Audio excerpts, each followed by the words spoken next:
नमस्कार. मी विशाल जोगी. गेल्या काही दिवसाआधीच महाराष्ट्राचे उपमुख्यमंत्री अजितजी पवार यांचा विमान अपघातामध्ये मृत्यू झाला. हे दुःख संपूर्ण महाराष्ट्राला एक हळहळ करणारं होतं. अतिशय राजकारणात मोठी पोगडी निर्माण झाली. राजकारणातला दादा माणूस गेला अशा विविध रूपांनी दादाकडं जनतेने पाहिलं, दादाकडं जनतेने प्रेम केलं. पण हा घात होता की अपघात होता, हा प्रश्न इथपर्यंतच गुंतागुंतीचा राहिला, तो आजपर्यंतही आहे. काल आता सध्या अर्थसंकल्पीय अधिवेशन विधानसभेमध्ये सुरू आहे आणि अजित पवार यांचे पुतणे म्हणजे रोहितजी पवार साहेब तसेच अमोल मिटकरी यांनी वारंवार हे प्रश्न धरून ठेवले की त्यांना काहीतरी तथ्य लक्षात आलं आणि जनतेच्या सुद्धा लक्षात आलेलं आहे. मरीन ड्राईव्ह पोलीस स्टेशन संदर्भात येणाऱ्या DCR या कंपनी संदर्भात त्यांनी तक्रार दाखल करण्यासाठी मरीन ड्राईव्ह पोलीस स्टेशनमध्ये गेले. तिथल्या संबंधित पोलीस अधिकाऱ्याने त्यांची तक्रार घेतली नाही.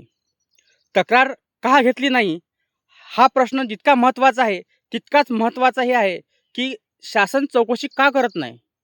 राज्याचे गृहमंत्री माननीय देवेंद्र फडणवीस साहेब आपण आहात, पण आपल्या माध्यमातून जर अजित पवार साहेबांना खरी श्रद्धांजली अर्पण करायची असेल तर सुमित्राताई यांना आपण उपमुख्यमंत्रीपद दिलं म्हणून सगळं काही झालं असं नाही. खरी श्रद्धांजली द्यायची असेल, दादांवर तुम्ही प्रेम करत असाल तर त्या कंपनीविरोधात तक्रार करा, सकल चौकशी करा. अनेक मुद्दे समोर आले आहेत. 11,000 सेल्सियसच्या म्हणजे उष्णतेमध्ये सुद्धा ब्लॅक बॉक्स जळतो असं तज्ज्ञांचं म्हणणं आहे. तर असे अनेक निकष असे आहेत की ते कुठंतरी विचलित करू शकतात, विचलित करणारे दृश्य आहेत. आणि आपणच खऱ्या अर्थाने एक श्रद्धांजली द्यायची असेल तर दादांची खरी चौकशी करा. आणि या पोलीस स्टेशन संदर्भात पोलिसांनी तक्रार घेतली नाही यावरून हे निकष समजण्यात येतात की अमोल मिटकरी साहेबांचे आणि रोहित साहेबांचे जो दिशा निवडली आहे, जो मार्ग निवडला आहे हा अंतिम टप्प्यात आहे आणि एकदम जवळचा आणि बरोबर पकडला आहे. म्हणूनच तक्रार घेत नाही, चौकशी होत नाही. रोहित पवार साहेब तुम्ही योग्य दिशेने चाललात.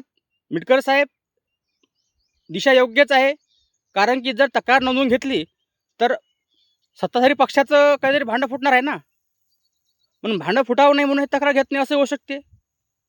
पण या संदर्भात चौकशी व्हावी हे खरं संपूर्ण महाराष्ट्राचीच एक विनंती आहे की हे तक्रार घ्यावी, तपासण्या कराव्या, खोल तपासण्या कराव्या, काही तथ्य समोर यावे, जनतेला तरी माहीत पडलं पाहिजे ना. म्हणून एवढंच थांबतो मित्रांनो. धन्यवाद.